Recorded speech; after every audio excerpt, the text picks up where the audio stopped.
Online students, check your audio and video.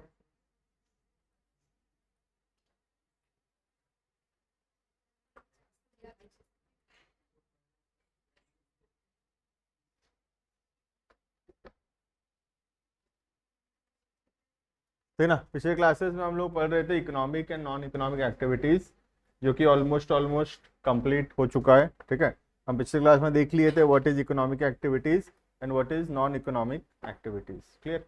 अभी आज के क्लास में हम दोनों के बीच में एक छोटा सा डिफरेंस बिटवीन लिखेंगे और फिर आगे बढ़ेंगे और पढ़ेंगे next topic which is the characteristics of a business. Business के क्या क्या कैरेक्टरिस्टिक्स होते हैं, ये सब कुछ हम लोग पढ़ेंगे। ठीक है, तो ये ऑलरेडी पढ़ा हुआ है, खाली रिवाइज करने के हिसाब से हम फटाफट से लिखेंगे difference between economic and non economic activities. पहले से पढ़ाया गया ऑलरेडी। इकोनॉमिक एक्टिविटीज का मतलब था जो काम पैसा कमाने के लिए करते हैं, और नॉन इकोनॉमिक एक्टिविटीज का मतलब था वो काम जो हम सेल्फ सेटिस्फैक्शन के लिए करते हैं, जो कि पैसा कमाने के लिए नहीं होता है। राइट, लिखना। सबसे पहला motive,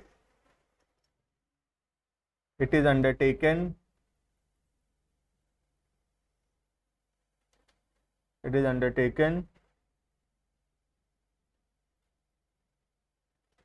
to earn money. It is undertaken to earn money. ये पैसा कमाने के लिए होता है। राइट, नॉन इकोनॉमिक एक्टिविटी के अंदर it is undertaken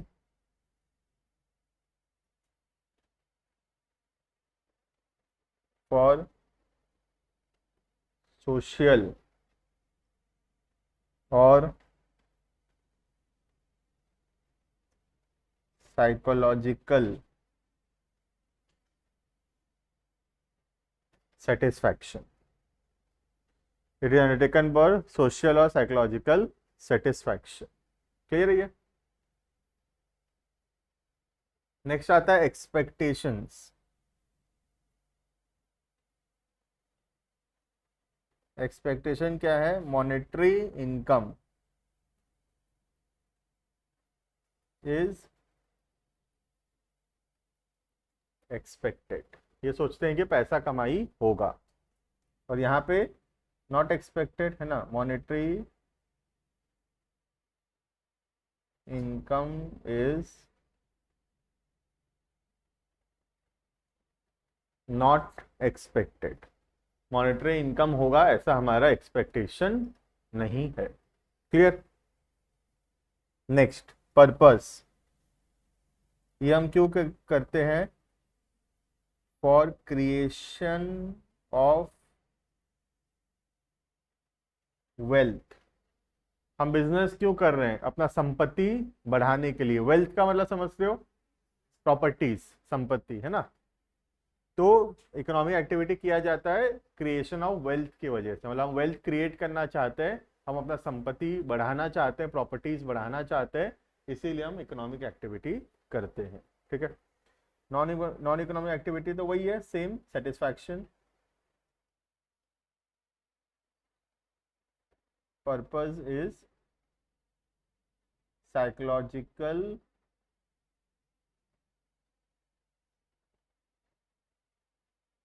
satisfaction. Clear है ये।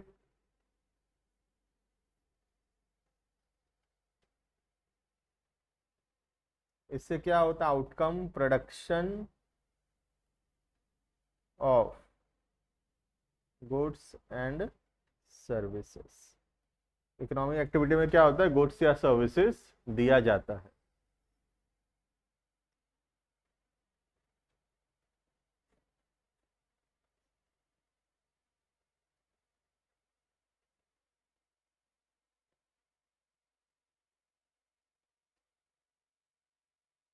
इसका आउटकम है मेंटल सेटिस्फैक्शन।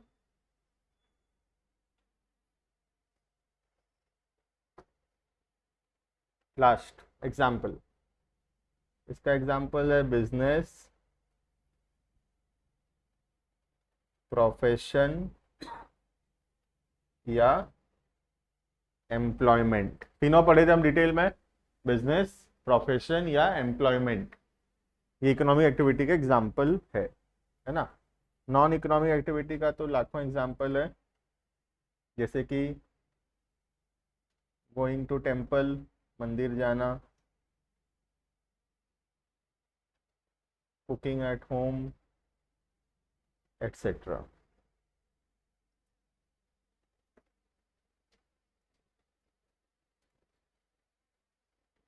क्लियर है ये? तो इसमें हम ज़्यादा टाइम नहीं लगाए क्योंकि ये हम 2 क्लास ऑलरेडी हो गया, पढ़ ही रहे हैं। क्लियर है ये? तो नेक्स्ट टॉपिक की तरफ चलेंगे। ये टॉपिक यहाँ कंप्लीट होता है, टाइप्स ऑफ ह्यूमन एक्टिविटीज जो हम पढ़ रहे थे। This topic is now completed. ठीक है, अब हम नेक्स्ट जो टॉपिक है चैप्टर में वो है कैरेक्टरिस्टिक्स ऑफ बिजनेस। बिजनेस का क्या कैरेक्टरिस्टिक्स या क्या नेचर होता है। जो सबसे कॉमन है बिजनेस का वो है अर्निंग ऑफ प्रॉफिट, पैसा कमाने के लिए किया जाता है। ठीक है, और भी कुछ कैरेक्टरिस्टिक्स होता है, और ये सारे कैरेक्टरिस्टिक्स जब पूरा होगा तभी हम कोई चीज को बिजनेस बोलेंगे। ये 6 कैरेक्टरिस्टिक्स है, और ये 6 कैरेक्टरिस्टिक्स पूरा होना जरूरी है कोई भी एक्टिविटी को बिजनेस बोलने से पहले। ठीक है, जब ये 6 चीज होगा उसमें तब हम उसको बिजनेस बोलेंगे। ठीक है, ये 6 चीज क्या क्या है हम एक एक करके पहले पढ़ेंगे इसको। ठीक है, देखना, पहले इंट्रोडक्शन है छोटा सा, उसके बाद कैरेक्टरिस्टिक। इंपॉर्टेंट कैरेक्टरिस्टिक्स है, ऊपर वाला हम सिर्फ एक रीड कर रहे हैं। ठीक है, देखना, business is a wide term, it includes all occupation in which people are busy in earning income either by production और परचेज और सेल और exchange of goods and services to satisfy the needs of other people. The main objective is earning profit, जिससे पैसा कमाना इसका main objective है। ठीक है, in modern terms business includes the following activities, जैसे कि बिजनेस के अंदर आता है creation of customer, customer create करना अपने प्रोडक्ट के लिए। बिजनेस के अंदर आता है converting economic resources into goods and services, हम रॉ मटेरियल से कैसे गुड्स प्रोड्यूस करेंगे या कैसे हम नए नए टाइप्स ऑफ सर्विसेज प्रोड्यूस करेंगे। तुमको नए नए टाइप ऑफ सर्विसेज का मैं एग्जांपल देता हूँ। जैसे जैसे जोमेटो है, यू नो जोमेटो, एवरीवन, सबको पता है जोमेटो क्या है। ठीक है, आज से 10 साल पहले जोमेटो जैसा कोई सर्विसेज ना था, ना उसका कोई जरूरत किसी को कभी महसूस हुआ होगा। 10 या लेट से 15 साल पहले no one ever felt need of Zomato, Zomato का कोई जरूरत ही नहीं था। हमको सामान रेस्टोरेंट से ऑर्डर करना है, हमको आदत था रेस्टोरेंट जाना, ऑर्डर देना, वहाँ 20-25 मिनट वेट करना और पार्सल लेके आना। ज़्यादा होगा तो फ़ोन नंबर रखे हो तो कॉल करके ऑर्डर दे दोगे और जाके पार्सल ले आओगे। बरगढ़ में तो 2 साल पहले तक भी ऐसा चल ही रहा था, जब तक बरगढ़ में जोमेटो नहीं आया था। बरगढ़ में तो वैसे ही हम रेस्टोरेंट से पार्सल लाते थे, या तो फ़ोन कर देते थे या खुद जाके ऑर्डर दे के वेट करते थे। ठीक है, बट जोमेटो क्या किया, जोमेटो एक ऐसा सर्विस लाया जिसका कोई कस्टमर था ही नहीं। जोमेटो उसका कस्टमर क्रिएट किया है। ऐसा सर्विस किसी को जरूरत भी नहीं था, किसी को नीड भी नहीं था, हो सकता है कोई सोचा भी नहीं था ऐसा कोई सर्विस होना चाहिए। बट जोमेटो जब आया, जोमेटो ऐसा एक सर्विस क्रिएट किया, नया सर्विस क्रिएट किया और कस्टमर्स भी क्रिएट किया। हमको आदत डलाया जोमेटो ऑनलाइन ऑर्डर प्लेस करने का। ठीक है, अब हमको कन्वीनियंट लगता है कि कौन जाएगा रेस्टोरेंट से ऑर्डर लेने, बेटर है चलो क्यों नहीं जोमेटो मार देते हैं, घर पे डिलीवर हो जाएगा।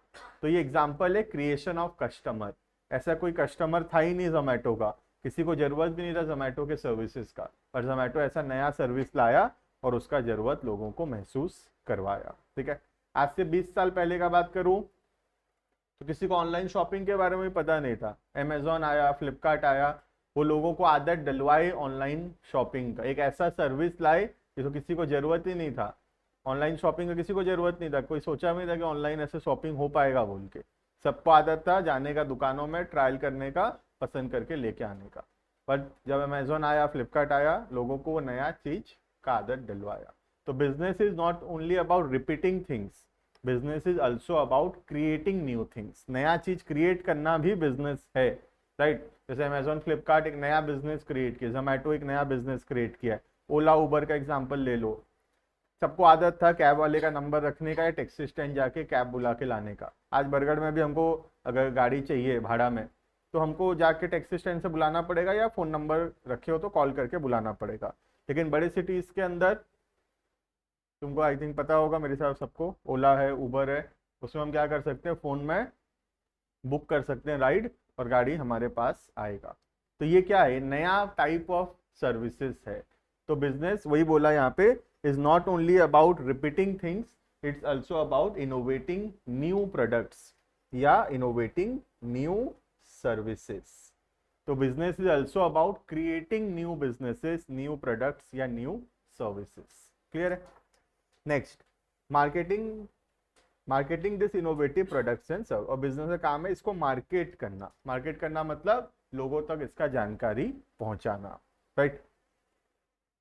तुमको एक चीज बताता हूं, जब भी कोई नया कंपनी आते, जैसे जोमेटो भी आया, जोमेटो स्टार्टिंग में ना 50% ऑफ, 60% ऑफ ऐसे देता था बड़े बड़े सिटीज के अंदर। ओला उबर पहले एक जगह दूसरी जगह जो नॉर्मली ऑटो में जाने से 200 रुपये लगेगा, ओला उबर उसका 50, 60, 70 रुपये लेते थे और लोगों को जो है पहुंचाते थे। क्यों?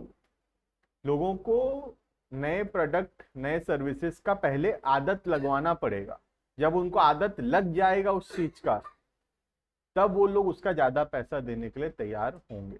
पहला दिन अगर ओला बोलेगा कि 500 रुपये लगेगा तो मैं जाऊंगा ही नहीं, तो मुझे ओला का आदत ही नहीं लगेगा। लेकिन ओला बोलेगा अरे 60 रुपये में छोड़ दूंगा चलो, तो मैं चला जाऊंगा 60 रुपये में। 2-3 बार चला गया मैं 60 रुपये में ना, अब धीरे धीरे नेक्स्ट बार ओला बोलेगा इस बार 60 में नहीं होगा, इस बार 100 लगेगा, तो हो सकता है मैं 100 देख के भी जाऊं। नेक्स्ट बार 120, 130, 140, ऐसे कर करके प्राइसेस जो वो इंक्रीज होगा, राइट। और भी एग्जाम्पल है इसके, जैसे मैं रिलायंस का एग्जाम्पल भी दिया था अकाउंट्स के क्लास में। जैसे रिलायंस जियो है, किसी को आदत नहीं था इंडिया में 4G इंटरनेट का, सब खुश थे 3G से, है ना। सबको को आदत था कि अगर यूट्यूब पे कोई वीडियो देखना है तो पहले डाउनलोड लगा दो, 10 मिनट बाद आएंगे, डाउनलोड हो गया होगा, देखेंगे। सबको ये आदत था। सबको आदत था मोबाइल इंटरनेट जब जरूरत नहीं है ऑफ करके रखने का, बहुत प्रीसियस था इंटरनेट। बट जब रिलायंस आया, रिलायंस 4G का पहले दिन पैसा मांगता तो हो सकता है कि 100 में से 2-3 लोग पैसा दे देते, लेकिन बाकी 95 लोग बोलते नहीं नहीं हमको नहीं जरूरत, हम अपने 3G से खुश हैं। बट रिलायंस क्या बोला आके, रिलायंस बोला चलो फ्री में 4G ले लो, 1 साल तक, 1.5 साल तक, 2 साल तक फ्री में 4G लो। 2016 का बात है, तुम में से भी सब मोबाइल यूज करते होगे उस समय, या ध्यान होगा तो फ्री में रिलायंस 2 साल तक इंटरनेट दिया इंडिया में। उससे क्या हुआ, लोगों को आदत लग गया 4G इंटरनेट का। अब लोग स्लो इंटरनेट और बर्दाश्त नहीं कर सकते। अब जब रिलायंस पैसा मांगा 4G इंटरनेट का, अब सबको पैसा देने के लिए तैयार होंगे, राइट। तो वही बोल रहा है यहाँ पे कि नए प्रोडक्ट सर्विस को पहले मार्केट करना पड़ेगा, लोगों तक पहुंचाना पड़ेगा, लोगों को उसका आदत डलवाना पड़ेगा। वंस लोगों को आदत हो गया नए प्रोडक्ट, नए सर्विसेज का, फिर कस्टमर उसका पैसा देगा, राइट। पहले दिन अगर पैसा मांगोगे तो हो सकता है मना कर दे, लेकिन उसको थोड़ा सस्ता में दोगे, पहले आदत डलवाओगे और फिर बाद में उससे पैसा मांगोगे ज्यादा, तो वो ज्यादा पैसा देने के लिए तैयार होगा, अगर तुम्हारा प्रोडक्ट, तुम्हारा सर्विसेज उतना वर्थ इट है तो। क्लियर है ये? नेक्स्ट आता है कैरेक्टरिस्टिक्स ऑफ बिजनेस। ठीक है, स्टार्ट करेंगे। कुछ कुछ बेसिक कैरेक्टरिस्टिक्स से, बहुत इजी है, और कुछ कुछ बहुत अच्छा कैरेक्टरिस्टिक्स भी है, जैसे पॉइंट नंबर 4 बहुत अच्छा है, ऐसे 1-2 पॉइंट बहुत अच्छे भी हैं इसमें। ठीक है, देखना। सबसे पहला बेसिक वाला है इकोनॉमिक एक्टिविटी। सबको पता है बिजनेस क्या है, बिजनेस एक इकोनॉमिक एक्टिविटी है। मतलब बिजनेस क्यों किया जा रहा है, बिजनेस पैसा कमाने के लिए किया जाता है, इसीलिए बिजनेस को क्या बोला गया है, बिजनेस को इकोनॉमिक एक्टिविटी बोला गया है। क्लियर है ये? देखना, business is considered as an economic activity as it is undertaken, underline करना हमेशा, मैं बोला था एक मार्कर खरीद लेना, बहुत कोई तो खरीदा नहीं है दिख रहा है मुझे। ठीक है, एक मार्कर खरीद लेना। कोई खरीदा है मार्कर अभी तक? कोई नहीं? ठीक है, एक मार्कर खरीद, सही ऐसे मैं हाईलाइट कर रहा हूँ ना, एक तो वैसा हाईलाइटर या मार्कर जो बोलते हो, हाईलाइटर बोलते हैं शायद, है ना, तो हाईलाइटर खरीद लेना ताकि हाईलाइट कर सके, है ना। With the aim of earning money and livelihood and not for psychological satisfaction. तो क्योंकि बिजनेस पैसा कमाने के लिए किया जाता है, इसीलिए बिजनेस को क्या बोला गया है, इकोनॉमिक एक्टिविटी। क्लियर है? पहला कैरेक्टरिस्टिक्स बहुत आसान है, ये तो हम ऑलरेडी 2 क्लास हो गया पढ़ा रहा हूं कि बिजनेस एक इकोनॉमिक एक्टिविटी है। क्लियर? सेकंड कैरेक्टरिस्टिक्स बोलता है प्रोडक्शन और प्रोक्योरमेंट। प्रोडक्शन का मतलब होता है रॉ मटेरियल से फिनिश गुड्स बनाना, और प्रोक्योरमेंट का मतलब होता है फिनिश गुड्स खरीदना और उसको एज इट इज बेचना। जैसे एग्जांपल के तौर पे अगर सोच लो मैं प्लास्टिक खरीदता हूं और प्लास्टिक को मैं कन्वर्ट करता हूं चेयर्स में, तो this is an example of production. ये किसका एग्जांपल है? प्रोडक्शन का। ठीक है। और दूसरा हो गया प्रोक्योरमेंट। प्रोक्योरमेंट का मतलब होता है मैं चेयर खरीदता हूं और फिर आगे क्या बेचता हूं, चेयर को ही बेच देता हूं। This is procurement. ठीक है। प्रोडक्शन कौन करता है? मैन्युफैक्चरिंग बिजनेस, जो रॉ मटेरियल खरीदता है, रॉ मटेरियल से फिनिश गुड्स बनाता है और फिर बेचता है। ठीक है। और प्रोक्योरमेंट कौन करता है? ट्रेडिंग बिजनेस, जो कि चेयर खरीदा और आगे चेयर ही बेच दिया। ठीक है। तुम में से मैक्सिमम का बिजनेस पेरेंट्स का आई थिंक जो है वो ट्रेडिंग होगा। किसी का अगर मैन्युफैक्चरिंग है तो बताओ। Anyone involve in manufacturing? Manufacturing है, क्या बिजनेस है बताओ? Paper plates. पेपर प्लेट्स का मशीनरी।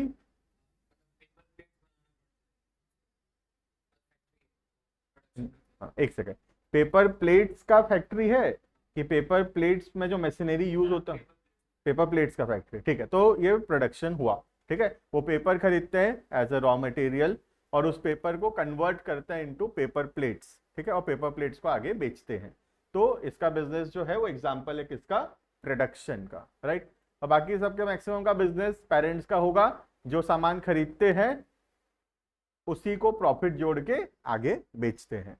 तो वो कौन सा बिजनेस? सारा ट्रेडिंग बिजनेस। ठीक है। उनको क्या बोलते हैं? Trading business. उसमें क्या होता है? प्रोक्योरमेंट। प्रोक्योरमेंट मतलब परचेज ऑफ गुड्स, सामान खरीदना और आगे बेचना। ठीक है। एवरी बिजनेस एंटरप्राइज इधर प्रोड्यूसेस और प्रोक्योर्स। या तो प्रोड्यूस करता है या प्रोक्योर करता है। प्रोड्यूस मतलब मैन्युफैक्चरिंग बिजनेस, प्रोक्योर्स मतलब खरीदना, ट्रेडिंग बिजनेस। ठीक है। may consist of consumer goods और इंडस्ट्रियल गुड्स। ये क्या होता है देखते हैं एक बार। अभी मैं समझाता हूं what is consumer goods and what is industrial goods. ये मैं अभी समझाऊंगा, 2 मिनट जान दो। ठीक है। नेक्स्ट, एंड सर्विसेज में इंक्लूड। सर्विस भी हो सकते हैं, जैसे बैंक है, बैंक क्या एक सर्विस देता है, बैंकिंग सर्विस। जैसे तुम में से बहुत सारे के पापा का हो सकता है ट्रक हो, किसी का अगर है तो ट्रांसपोर्टेशन बिजनेस है, किसी का तो ट्रक है, ट्रक भाड़ा में लगाते हैं। ठीक है। या ट्रक में सामान एक जगह दूसरी जगह पहुंचाते हैं। तो ये सब क्या हो गया? ट्रांसपोर्टेशन। ठीक है। ये तो आसान है। अब मैं यहाँ बताया कि कंज्यूमर गुड्स और इंडस्ट्रियल गुड्स का मीनिंग बताता हूँ। ठीक है। देखना, ये ऐसे ही जानना चाहिए बोल के बता रहा हूँ, ऐसे एग्जाम में उतना इंपॉर्टेंट नहीं है। ठीक है। 2 टाइप के गुड्स होते हैं। एक हो गया कंज्यूमर गुड्स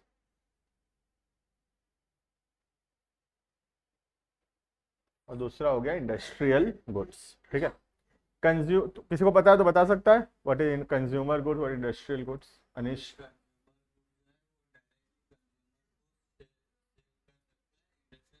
जो है रॉ मटेरियल को फर्दर ये इनोवेट करना पड़ता है।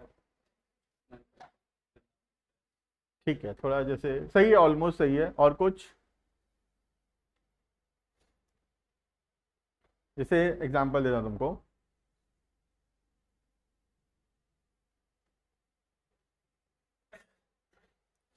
कंज्यूमर गुड्स का मतलब होता है वो सामान जो कंज्यूमर डायरेक्टली खरीदता है अपने डे टू डे लाइफ में यूज करने के लिए।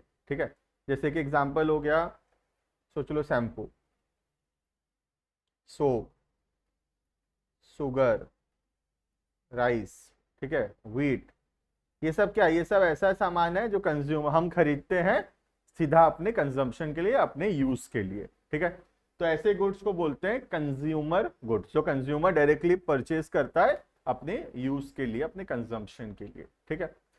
और दूसरा होता है इंडस्ट्रियल गुड्स।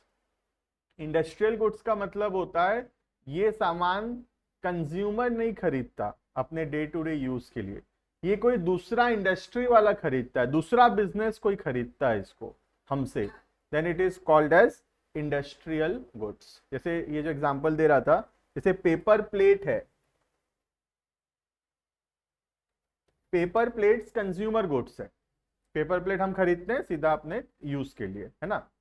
लेकिन पेपर प्लेट बनाने का जो मशीनरीज है वो क्या हम खरीदते हैं अपने डे टू डे यूज के लिए? नहीं, वो तो कोई दूसरा बिजनेस खरीदता है। मोहन के पेरेंट्स खरीदते हैं उसको, क्या करने के लिए? अपने बिजनेस में यूज करने के लिए, ताकि उससे वो कंज्यूमर गुड्स बना सके। बात समझ में आ रहा है? तो इंडस्ट्रियल गुड्स का मतलब होता है ये सामान कंज्यूमर डायरेक्टली नहीं खरीदता, ये सामान कोई दूसरा बिजनेसमैन खरीदता है अपने बिजनेस में यूज करने के लिए, then it is called as industrial goods. बोलो। पेपर तो कंज्यूमर गुड्स ही है, पेपर भी हम खरीदते हैं ना डायरेक्टली, ठीक है। ये जो इंडस्ट्रियल गुड्स है ना, ये जो पेपर, ये तुम बोल रहे हो पेपर भी तो ये खरीद रहा है इसलिए बोल रहे हो, है ना। ये जो है ना रॉ मटेरियल का बात नहीं हो रहा है यहाँ अकाउंट्स के लैंग्वेज में बोलो तो फिक्स्ड एसेट का बात हो रहा है ना। तो वो जो पेपर है वो रॉ मटेरियल है, ठीक है। चीप होता है, रेगुलर बेसिस पे खरीदते हैं, और इंडस्ट्रियल गुड बहुत बोल सकते और इंडस्ट्री वाले खरीदते हैं, और इरेगुलर भी होता है, कम। बिल्कुल, कंज्यूमर गुड्स रोजाना बिकता है, कंज्यूमर खरीदता है अपने डे टू डे लाइफ में यूज करने के लिए। इंडस्ट्रियल गुड्स कम बिकता है, ज्यादा नहीं बिकता है, महंगा होता है, और कोई दूसरा बिजनेसमैन इसको खरीदता है ताकि उसको वो यूज करके कंज्यूमर गुड्स बना सके, राइट। और एग्जांपल है जैसे जैसे गाड़ी है, कार हम लोग खरीदते हैं अपने डे टू डे लाइफ में यूज करने के लिए, तो कार जो है वो कंज्यूमर गुड्स है। लेकिन जेसीबी, क्या हम जेसीबी खरीदते हैं अपने डे टू डे लाइफ में यूज करने के लिए, उसमें घूमने जाएंगे बोल के? नहीं, जेसीबी तो कोई दूसरा बिजनेसमैन खरीदता है ना अपने बिजनेस में यूज करने के लिए। कोई कॉन्ट्रैक्टर खरीदेगा, कंस्ट्रक्शन साइट में जेसीबी लगाएगा वो, है ना। कोई रोड बनाने के लिए कोई जेसीबी खरीद रहा है, अपने पर्सनल यूज के लिए नहीं खरीदते। तो एग्जाम्पल के तौर पे कार जो है वो कंज्यूमर गुड्स है, लेकिन जेसीबी इंडस्ट्रियल गुड्स है। बात समझ में आ रहा है? ठीक है, तो इसमें थोड़ा आइडिया होना चाहिए, उतना डिटेल में वैसे एग्जाम में नहीं आएगा। आगे बढ़ते हैं, नेक्स्ट पॉइंट नंबर 3। तो तीसरा कैरेक्टरिस्टिक्स है सेल और exchange of goods and services for the satisfaction of human needs. तो हम लोग सामान बेच रहे हैं और उससे क्या होना चाहिए? ह्यूमन नीड्स पूरा होना चाहिए, ठीक है। अगर हम सेल्फ कंजम्पशन के लिए सामान खरीद रहे हैं या बना रहे हैं तो वो बिजनेस नहीं है। अगर हम बेचने के लिए सामान प्रोड्यूस कर रहे हैं या खरीद रहे हैं तभी वो बिजनेस कहलाएगा, राइट। अगर हम खुद के लिए सामान बना रहे हैं then it is not a business, वो कोई बिजनेस नहीं हुआ। जैसे मैं एग्जांपल भी दिया था, फार्मर खुद के लिए प्रोड्यूस कर रहा है सेल्फ कंजम्पशन के लिए, तो वो तो इकोनॉमिक एक्टिविटी ही नहीं है, वो तो नॉन इकोनॉमिक एक्टिविटी है। लेकिन अगर फार्मर प्रोड्यूस कर रहा है मार्केट में बेचने के लिए तब वो इकोनॉमिक एक्टिविटी होगा, ठीक है। तो ये पॉइंट में यही बोला है कि बेचने के लिए होना चाहिए। अगर हम किसी को फ्री में दे रहे हैं, गिफ्ट के तौर पे दे रहे हैं या सेल्फ कंजम्पशन के लिए हमारा, तब वो बिजनेस नहीं होगा, ठीक है। देखना, बिजनेस इन्वॉल्व सेल और exchange of goods and services. Sale होना जरूरी है, सामान बेचने का इंटेंशन होना जरूरी है। Production of goods and services for self consumption is not a business. सामान खुद के लिए बनाना जिसका इंटेंशन आगे बेचना नहीं है तो वो बिजनेस नहीं होगा, ठीक है। Next, buying goods to gift someone, किसी को गिफ्ट देना के लिए सामान खरीदना, ये भी बिजनेस नहीं है, ठीक है। Is not business, but buying goods for resale is business. Clear है ये? तो यहाँ पे ये बोल रहा है पॉइंट नंबर 3 कि अगर हम सामान बेचने के इंटेंशन से खरीद रहे हैं तभी वो बिजनेस है। अगर हम सामान बेचने का इंटेंशन नहीं है हमारा, किसी को फ्री में देने का इंटेंशन है या किसी को गिफ्ट के तौर पे देने का इंटेंशन है, या खुद के लिए है सामान, सेल्फ कंजम्पशन के लिए है, तब वो बिजनेस नहीं कहलाएगा। क्लियर है? तो पॉइंट नंबर 3 अगर मैं समराइज करूं तो वो सेल के लिए होना चाहिए, सेल्फ कंजम्पशन के लिए नहीं होना चाहिए। ठीक है। पॉइंट नंबर 4 बहुत इंपॉर्टेंट है। पॉइंट नंबर 4 बोल रहा है कि रेगुलर बेसिस पे होना चाहिए। कोई चीज अगर रेगुलर बेसिस पे नहीं है तो फिर वो चीज हम बिजनेस नहीं बोलेंगे उसको। देखना एग्जांपल देता हूं। ठीक है, देखना, सोच लो मैं क्या किया, मैं एक पेन खरीदा, I purchased a pen for let's say 200 rupees. 200 रुपये में एक पेन खरीदा। ठीक है। अब मेरे को अनीश बोला सर क्या मस्त बढ़िया दिख रहा है सर पेन, कहाँ से लिए सर? मैं बोला अरे मैं गया था ना रायपुर, वहाँ से लाया हूँ 500 रुपये में। तो अनीश बोला सर मुझे दे दो। मैं बोला ठीक है लाओ 500 दे दूंगा, क्या है? तो अनीश बोला ठीक है सर ये पेन मुझे दे दो 500 रुपये। तो अनीश से मैं 500 रुपये ले लिया। कितना में लाया था मैं? 200 में लाया था। 300 कमा भी लिया और अनीश को मैं पेन दे दिया। क्या ये बिजनेस है? क्या इसको हम बिजनेस बोलेंगे? नहीं बोलेंगे बिजनेस। क्यों नहीं बोल रहे भाई? क्योंकि ये रेगुलर बेसिस पे नहीं है, मेरा रोज का काम नहीं है ये, मैं रोज ये काम नहीं करता हूं। अगर मैं रोज पेन खरीदने लगा और आगे बेचने लगा तब वो बिजनेस कहलाएगा। लेकिन अगर एक ठो ट्रांजेक्शन है खाली, मैं एक ठो पेन खरीदा था, किसी को पसंद आया, बेच दिया ऊंचा प्राइस में, वो बिजनेस नहीं है। That is not a business. Clear है? तो बिजनेस बोलने के लिए वो चीज रेगुलर बेसिस पे होना जरूरी है। अगर कोई चीज रेगुलर बेसिस पे नहीं किया जा रहा then it is not regarded as a business, तब हम उसको बिजनेस नहीं बोलेंगे। क्लियर है ये? तो this transaction between me and Anish is not called as a business. जबकि मैं यह सामान खरीदा हूं, आगे बेचा हूं, पैसा भी कमाया हूं, फिर भी ये बिजनेस नहीं है, क्योंकि ये काम मेरा रोज का नहीं है, ये मेरा रेगुलर बेसिस का काम नहीं है, मैं रोजाना ये काम नहीं करता हूं।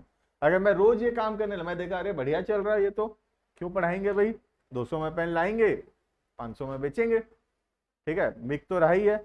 मैं रोज ये काम करने लगा, पढ़ाना ही बंद कर दिया, मैं रोज ये काम करने लगा, पेन मंगवाने लगा रायपुर से 200 में, बरगढ़ में बेचने लग गया 500 में। Now this is called as a business. Clear है ये?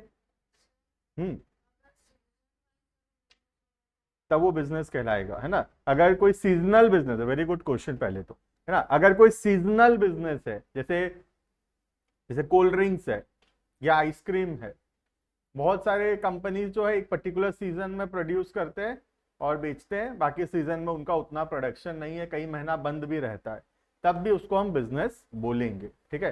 रेगुलरिटी का यहाँ पे मतलब है हर दिन करना नहीं, रेगुलरिटी का मतलब एक रेगुलर इंटरवल पे करना। जैसे 1 महीना छोड़ के भी, या 2 महीना या 3 महीना नहीं किए फिर कर रहे हैं, तब भी वो रेगुलर ही बोलेंगे उसको। ठीक है।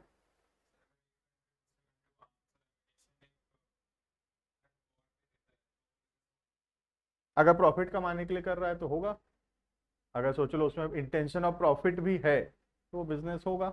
जैसे देखो एग्जाम्पल के तौर पे बोल रहा हूँ, जैसे रशिया अगर पाकिस्तान को आर्म्स एंड एम्युनिशन सप्लाई कर भी रहा है, जो कि अभी न्यूज़ में बहुत है, कर रहा है रशियन कंट्रीज, ठीक है, तो अगर टर्की जैसे सबसे ज़्यादा फेमस है उसमें, तो सोचो टर्की या रशिया में जो भी कंट्रीज हैं, सबको ही अगर आर्म्स एंड एम्युनिशन सप्लाई कर भी रहे हैं पाकिस्तान को, तो पहली बात तो वो कंट्री नहीं कर रहा, वो कंट्री के कुछ बिजनेसेस होंगे, है ना, वो लोग कर रहे होंगे। अब वो लोग तो पैसा कमाने के लिए ही कर रहे हैं, बदले में प्रॉफिट अर्न तो कर ही रहे होंगे।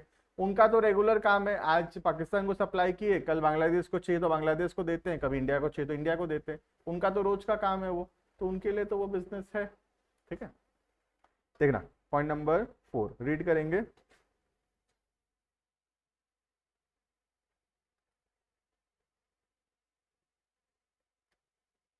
क्लियर है? पॉइंट नंबर 4 बहुत इंपॉर्टेंट है, इसमें बहुत सारा क्वेश्चन हम करेंगे आगे चल के। ठीक है। देखना, बिजनेस मस्ट सेल और एक्सचेंज गुड्स और services on a regular basis.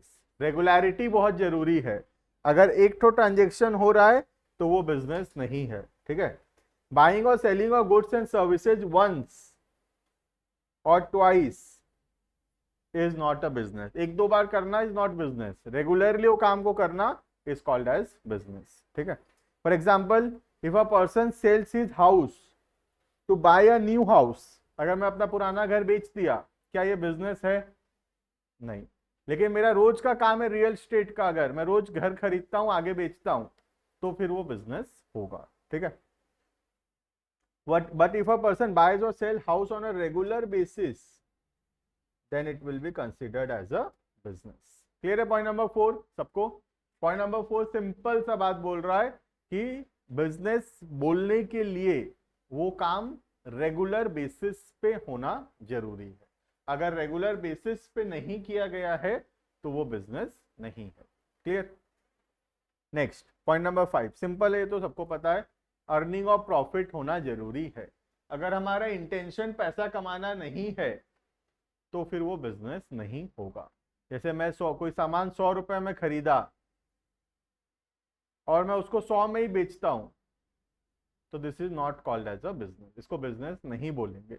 इसको तो ये बोलते हैं, एनपीओ बोलते हैं, नॉट फॉर प्रॉफिट ऑर्गेनाइजेशन बोलते हैं। ये पैसा कमाने के लिए नहीं किया गया है। तो बिजनेस बोलने के लिए इंटेंशन ऑफ प्रॉफिट होना जरूरी है, प्रॉफिट कमाने का इंटेंशन, इच्छा होना जरूरी है, मोटिव ऑफ अर्निंग प्रॉफिट होना जरूरी है, ठीक है। देखना तो जैसे गवर्नमेंट बहुत सारे नॉन प्रॉफिटेबल ऑर्गेनाइजेशंस ऑर्गेनाइज कर रहे हैं, जैसे आईआरसीटीसी जो लॉस में है, लेकिन फिर भी ऊपर चल रहा है, तो उसको बिजनेस तो बोलेंगे ना? नहीं, इकोनॉमिक एक्टिविटी से बोल रहे हैं। नहीं, जो भी, पहली बात तो जो भी प्राइवेट है उसको बोलते, ठीक है, फिर भी अगर लॉस होता तब भी बोलते। लेकिन जो चीज गवर्नमेंट का है, ठीक है, अगर गवर्नमेंट का है और उसका इंटेंशन पैसा कमाना नहीं है, जैसे आईआरसीटीसी है, आईआरसीटीसी का इंटेंशन पैसा कमाना नहीं है। अगर पैसा कमाने का इंटेंशन होता तो कब से बंद हो गया होता। अगर मे भी तुमको ना पता हो फिर भी बता देता हूँ मैं, जिस दिन से आईआरसीटीसी इंडिया में स्टार्ट हुआ है उस दिन से लेके इंडियन रेलवे पिछले ईयर तक, मतलब 2022 तक एक भी साल प्रॉफिट में नहीं था। हर साल आईआरसीटीसी में लॉस हुआ है, बट स्टिल गवर्नमेंट उसको चला रहा है, because railway is very essential for the country. वो बहुत एसेंशियल है, उसको बंद नहीं कर सकते, कितना भी लॉस हो जाए उसको बंद नहीं कर सकते, इसलिए उसको गवर्नमेंट बंद नहीं कर रहा है, ठीक है। तो वो पैसा कमाने के लिए नहीं है उसका इंटेंशन। अगर इंटेंशन पैसा कमाने का है लेकिन लॉस हो रहा है तब उसको बिजनेस बोलेंगे। जैसे मैं एक दुकान खोला, मेरा इंटेंशन पैसा कमाने का है लेकिन मुझे फर्स्ट ईयर में लॉस हुआ, तो भी उसको बिजनेस बोलेंगे। मैं बोल रहा हूं कि प्रॉफिट होना जरूरी नहीं है, प्रॉफिट कमाने का इंटेंशन होना जरूरी है, मोटिव ऑफ अर्निंग प्रॉफिट होना जरूरी है। लॉस होगा तो भी कोई प्रॉब्लम नहीं है, ठीक है। क्लियर? देखना, और इंडियन रेलवे का सबसे बड़ा रीजन पता है लॉस होने का, इन ऐसे जनरल नॉलेज के लिए पता होना चाहिए, जो कंबल, उसका तकिया, चद्दर जो चोरी होता है ना वो सबसे बड़ा रीजन है लॉसेस का। जो उसका लॉस का स्टेटमेंट है, सबसे बड़ा एक्सपेंस जो है वो वाला है, ये कंबल तकिया चोरी जो होता है ना वो वाला, ठीक है। आते जाते कोई बेडशीट भर रहा है, कोई टॉवेल भर रहा है, ये सबसे बड़ा लॉस है आईआरसीटीसी का, ठीक है। आईआरसीटीसी का एक एवरेज है, एक मैं पढ़ा था एक आर्टिकल, उसमें आईआरसीटीसी का एक एवरेज दिखाता है कि एक तकिया या एक कंबल, या एक कंबल तो कम चोरी होता है, सबसे ज़्यादा जो टॉवेल्स होते हैं, ठीक है, टॉवेल या जो वो जो ओढ़ने के लिए चादर देते हैं, ठीक है। आईआरसीटीसी का बोलना है कि एक चादर जो है 4 से 5 जर्नी कर पाता है मैक्सिमम। मतलब आज जैसे एक नया चादर लगा तो 5 से 6 बार वो अगर ट्रैवल हुआ वो ट्रेन अपना 6 दिन 7 दिन में एवरेज में वो चोरी हो जाएगा, फिर हमको नया रिप्लेस करना पड़ता है। तो कितना बड़ा खर्चा है सोचो आईआरसीटीसी का, वो चादर रिप्लेसमेंट और ये सब, ठीक है। और दूसरा डैमेज ऑफ प्रॉपर्टी तो है ही, जो आते जाते तोड़ देना कोई चीज, that is also a big expense. वरना तो आईआरसीटीसी बहुत प्रॉफिट में होता, मतलब टिकट का प्राइसेस के हिसाब से बहुत प्रॉफिट में, ये सब लॉस जो है इस वजह से नुकसान में है, ठीक है। देखना नेक्स्ट प्रॉफिट अर्निंग, एक तो मैं देखा था एक तो न्यूज, वो मोदी जी कहाँ पे अहमदाबाद में एक तो नया ट्रेन चालू किया था, वो हेडफोन दे रहे थे, पहला दिन सारा हेडफोन चोरी हो गया था। तो इंडिया है वही है ना, सारा हेडफोन और वो जो स्क्रीन था ना, स्क्रीन निकाल के ले गए, घर पे देखेंगे बोल के, है ना। तो स्क्रीन, हेडफोन, वो जो तकिया हो गया था, सब बैग में भरे और घर मतलब ये सोच क्या है, सोचिए इतना पैसा दिए, हमारा ही तो है ये, है ना, टिकट में तो ले लिया हमसे पैसा, बोलो लेके चले गए ना। देख नेक्स्ट देखना, profit earning. The main purpose of business is earning of profit. It is the profit motive. If missing in a transaction then it can not be considered as a business transaction. ठीक है, अगर कोई चीज में हमारा पैसा कमाने का इंटेंशन नहीं है तो वो चीज को फिर बिजनेस नहीं बोलेंगे। ठीक है, मोटिव ऑफ अर्निंग प्रॉफिट होना जरूरी है। जैसे एग्जांपल हो गया charity. Charity is not a business, क्योंकि चैरिटी में हमारा पैसा कमाने का इंटेंशन नहीं, हम सामान खरीदते हैं, फ्री में दे रहे हैं लोगों को, this is not a business, ये बिजनेस नहीं है। ठीक है, next last, uncertainty of return and risk. Business में हमेशा there is a uncertainty. Uncertainty का मतलब होता है चांसेस ऑफ लॉस। अगर हम बिजनेस कर रहे हैं तो हमेशा एक चांस है कि लॉस हो सकता है। तो हर एक बिजनेस में there is uncertainty, there is a risk that there may be a loss in a particular year, कोई साल में नुकसान हो सकता है। राइट, तो हर एक बिजनेस का कैरेक्टरिस्टिक्स है ये कि उसमें लॉस होने का चांसेस हमेशा होता है। ठीक है, देखना, there is always a possibility of loss. It is not certain that business will always earn adequate profit. हमेशा पैसा कमाएंगे ऐसा नहीं है। As market conditions may change, market में सिचुएशन चेंज हो सकता है। जैसे कोविड आ गया था, कोई सोचा था कि कोविड आ जाएगा, लेकिन आ गया कोविड, कितना कितना दिन बिजनेस बंद था, तो लोगों को बहुत बहुत नुकसान हुआ है। ठीक है, और क्यों नुकसान हो सकता है, कस्टमर का टेस्ट बदल सकता है, हमारे फैक्ट्री में स्ट्राइक हो सकता है लेबर का, ये सब के वजह से बिजनेस में नुकसान हो सकता है। क्लियर है, तो ये था आई थिंक आखिरी था, हाँ आई थिंक ये आखिरी कैरेक्टरिस्टिक्स था बिजनेस का। क्लियर है ये, तो this are all 6 characteristics of a business. कोई भी चीज को बिजनेस बोलने के लिए ये 6 कैरेक्टरिस्टिक्स पूरा होना जरूरी है। क्लियर है, फटाफट से रिकॉल कर लेते हैं क्या क्या है। सबसे पहला, इकोनॉमिक एक्टिविटी। बिजनेस क्योंकि पैसा कमाने के लिए होता है, इसीलिए ये इकोनॉमिक एक्टिविटी है। ठीक है, दूसरा, प्रोडक्शन या प्रोक्योरमेंट। प्रोडक्शन मतलब रॉ मटेरियल से फिनिश गुड्स बनाना, और प्रोक्योरमेंट मतलब फिनिश गुड्स खरीदना और उसी को आगे बेचना, ट्रेडिंग जो बोलते हैं। ठीक है, तो बिजनेस में प्रोडक्शन या प्रोक्योरमेंट होता है गुड्स या सर्विसेज का। 2 टाइप के गुड्स होते हैं, consumer goods, industrial goods. Consumer goods वो होता है जो कंज्यूमर डायरेक्टली परचेज करता है अपने डे टू डे लाइफ में यूज करने के लिए। इंडस्ट्रियल गुड्स वो होता है जो कोई दूसरा बिजनेस खरीदता है एज एन एसेट, अपने बिजनेस में यूज करता है, उससे कंज्यूमर गुड्स बनाता है। ठीक है, नेक्स्ट है सेल और exchange of goods and services. तो सेल होने का इंटेंशन जरूरी है। अगर हमारा सेल्फ कंजम्पशन के लिए है या किसी को गिफ्ट देने के लिए है सामान, तो वो बिजनेस नहीं होगा। बेचने के लिए अगर है तभी वो बिजनेस कहलाएगा। ठीक है, उसके बाद वाला पॉइंट है रेगुलर बेसिस पे होना जरूरी है। कोई चीज अगर 1 या 2 बार किया जा रहा है तो वो बिजनेस नहीं है। अगर वो काम बार बार किया जा रहा है रेगुलर बेसिस पे, तभी उसको हम बिजनेस बोलेंगे। क्लियर, इसके बाद था प्रॉफिट अर्निंग का मोटिव होना जरूरी है, और लास्ट था कि बिजनेस में हमेशा एक पॉसिबिलिटी ऑफ लॉस होता है। क्लियर है ये, this is all about characteristics या नेचर ऑफ बिजनेस। क्लियर, तो हम इतना पढ़ेंगे, इतना में हम रुकेंगे। नेक्स्ट क्लास के अंदर will start the objectives of business. ठीक है, ऑनलाइन स्टूडेंट्स कैन लीव।